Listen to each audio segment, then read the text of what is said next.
범주 스님이 원적하신 지 2개월 뒤 봉은사에서는 범주 스님의 뜻을 기리는 전시회가 보우당에서 열렸다.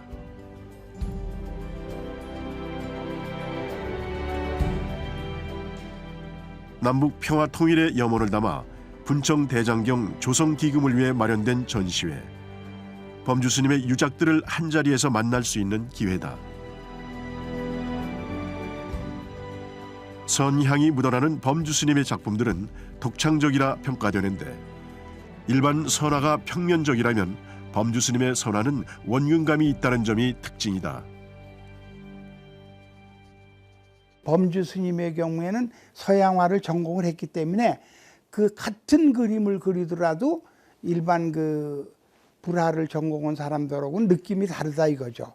이거는 그 동양 사람들이 보는 것보다도 서양 사람들이 볼 때 이거 참 그림 좋다. 그네들은 드로잉이라고 봐요. 단색으로다가 이렇게 그리니까 이거 드로잉 참 좋다. 그런 작품을 외국에서 소개를 했더라면 굉장히 또 인정을 받았을 걸로 저는 그렇게 생각이 됩니다.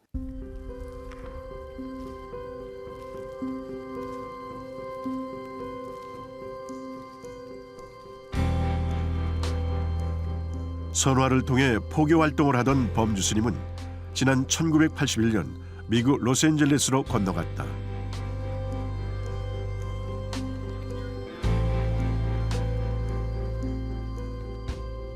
로스앤젤레스는 미국 내에서 가장 큰 면적의 도시. 한국 출신 이민자가 10만 명을 헤아릴 정도로 교포들이 많이 거주하는 곳이기도 하다.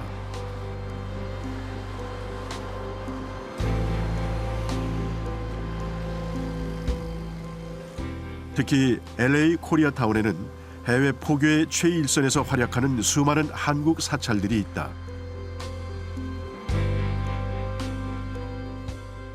그 중에서도 달마사는 LA 최초의 한국 사찰이다.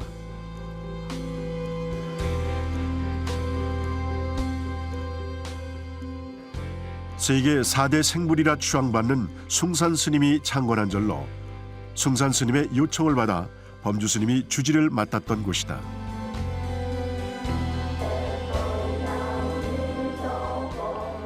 낯선 해외 포교의 장. 범주 스님이 첫 번째 해야 할 일은 신도회를 정립하는 것이었다. 그러기 위해서는 신심을 키울 필요가 있었다. 사찰의 기본 예의 범절부터 기도법과 참선하는 방법까지 차근차근 가르쳐 주었다. 그것으로 신도들은 서서히 불심을 키웠고 범주 스님이 사찰 재정까지 믿고 맡길 정도로 신도회는 성장했다.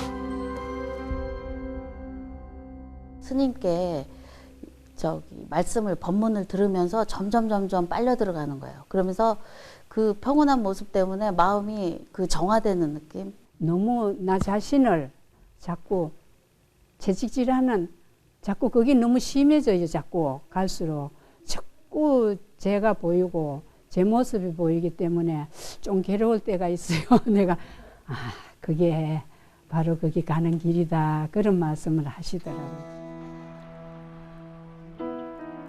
해외 포교의 현장에서 범주 스님이 두 번째 가야 할 길은 한국 불교의 화합이었다.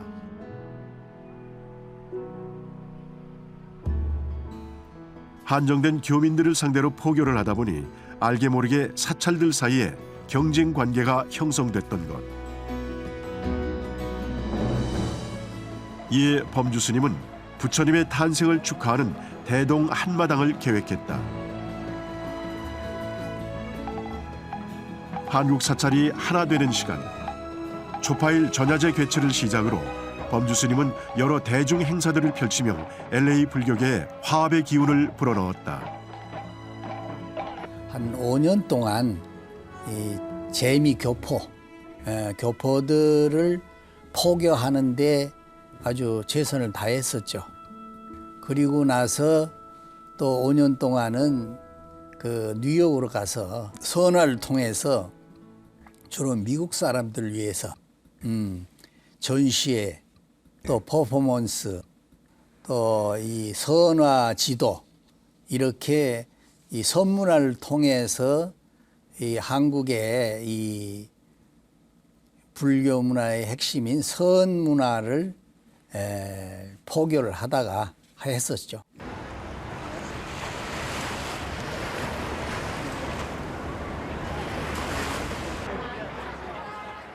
해외 포교 생활 5년. 범주 스님의 인연은 뉴욕에 닿았다. 활력이 넘치는 세계 최고의 문화의 도시. 범주 스님은 정법사라는 간판을 내걸고 미국인 포교에 나섰다. 뉴욕에서의 포교는 범주 스님의 특기인 선화가 주요 방편이었다. 기운 넘치는 달마의 강렬함, 선기가 서린 분놀림, 범주 스님이 펼친 선 퍼포먼스는 서구 사회에 큰 반향을 불러일으켰다. 선 퍼포먼스 이후 범주 스님은 미국인들에게 선화와 참선을 지도했다. 서양 회화에서만 익숙했던 미국인들이 동양의 선 사상에 매료된 것이다. 일반적인 그 예술은 감성과 관념을 바탕으로 해서 뭔가 아름다운 그 정서적인 것을 우리가 창조하는 데 있지만은 이 선묵은 감정과 관념을 넘어서서 무념으로 들어가는 데 목적을 둬요. 그리고 그 무념으로 내가 무념의 상태에 깊이 들어가서 만들어진 이 달마는 다른 사람들의 보는 사람의 마음을 무념으로 이끌어 줄 수 있다. 동양의 정신은 변화를 만들었다. 서구 사회의 정신적 충만을 채우려 애썼던 10년. 해외 포교를 성공으로 이끈 원동력은 한국의 선이었다.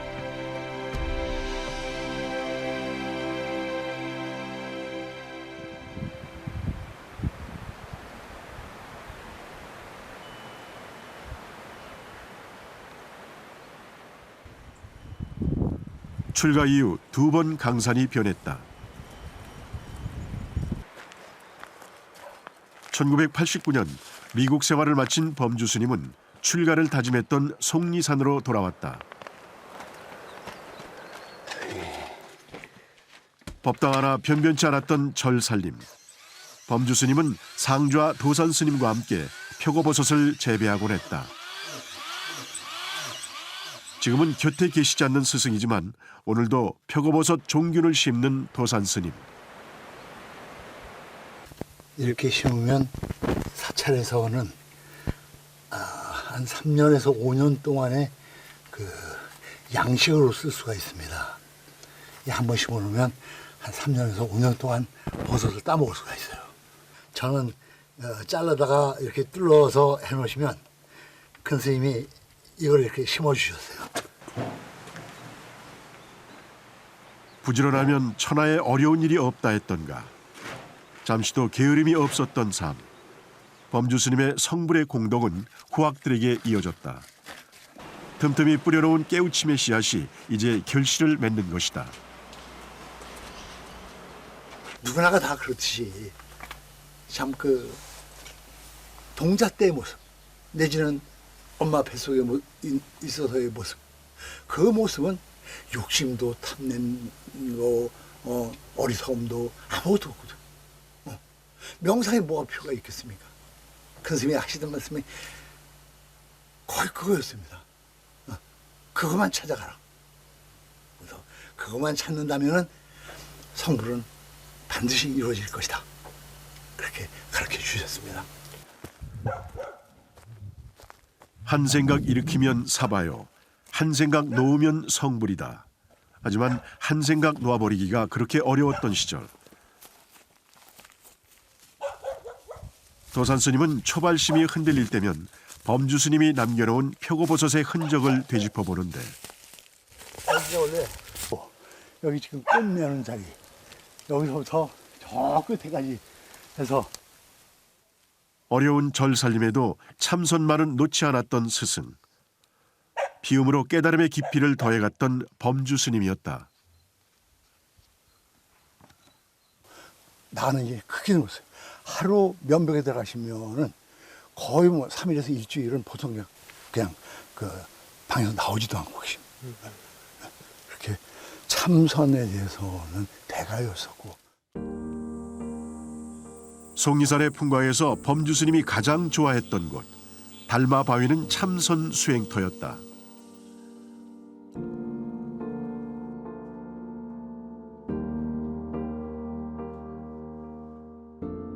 오후 불식을 하며 내 안의 순수한 본성을 찾았던 시간. 범주 스님은 선을 통해 어지러운 마음의 파장을 없애고 맑은 기운을 얻었다. 참선이 끝나면 범주 스님은 사찰 한켠에 위치한 작업실로 옮겨 앉았다. 수행으로 얻은 무아의 분놀림. 어떤 작품이 탄생할까? 내 안에 나를 찾아가는 선의 세계. 참선으로 얻어진 밝은 기운이 오롯이 담긴 달마도이다. 범주 스님의 달마는 퍼포먼스로 승화됐다. 일필휘지, 거침없는 붓끝에서 표현되는 마음의 세계. 보는 사람들에게 화폭의 밝은 기운이 전해지면 사바의 중생들은 인생의 고뇌를 내려놓는다. 수행과 예술이 다르지 않음이다. 대단하십니다. 큰 붓을 들고 쭉 갖다 대는데 붓을 쭉 갖다 대면서 모든 사람들이 동시에 딱 집중이 되면서 하나로 통하면서 아, 저 내공이 대단한 내공이구나.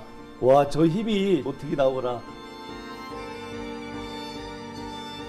부산에서 열린 에이펙 행사에는 범주 스님의 인생의 새로운 전기가 됐다.